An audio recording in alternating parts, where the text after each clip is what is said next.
Hello everyone, लक्ष्मीपूजनाच्या दिवशी सगळी आपली मित्रमंडळी येऊन गेल्याच्या नंतर घराची अवस्था बघा. बरं, ही सगळ्या मोठ्या माणसाने नाही तर दोन छोटी, माझा दश आणि अंश होता, तर त्याने दोघांनी मस्ती केलेली. इकडच्या वस्तू तिकडे.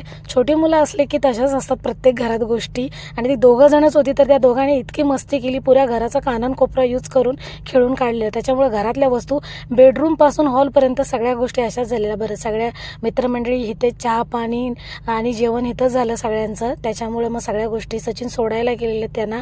त्यावेळेस मी ही सगळी आवरावर करत होते, कारण दुसऱ्या दिवशी पुन्हा पाडवा होता, दिवाळी पाडवा. आणि मग आपण रात्रीच घर आपलं आवरून ठेवलं, मग सकाळी थोडं उठायला लेट जरी झालं ना तर बऱ्याचशा गोष्टी आटोक्यात येतात. आणि त्याच्यातच काही दरची शाळा पण आहे उद्या, आणि सगळ्या गोष्टी मग खूप तणावदायक होऊन जातात सणवार असले की. आणि दिवाळीत कसं 5-6 दिवस जरा जास्तच धावपळ असते प्रत्येक घरात, प्रत्येक बाईची.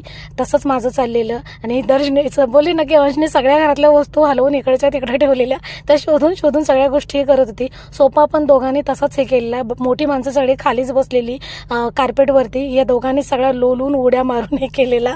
तर मग ते पण साफ करून घेतलं. मी म्हटलं सकाळी मला काम भरपूर कमी होईल आणि घर आवरलेलं असल्यानं काही चांगलं वाटतं. आणि माझं तेच असतं नेहमी, माणसं येऊन गेल्याच्या नंतर घर आवरून ठेवायचं, भांडी पण घासून ठेवायची. तर हा त्याच्यानंतरचा लुक कसा वाटतं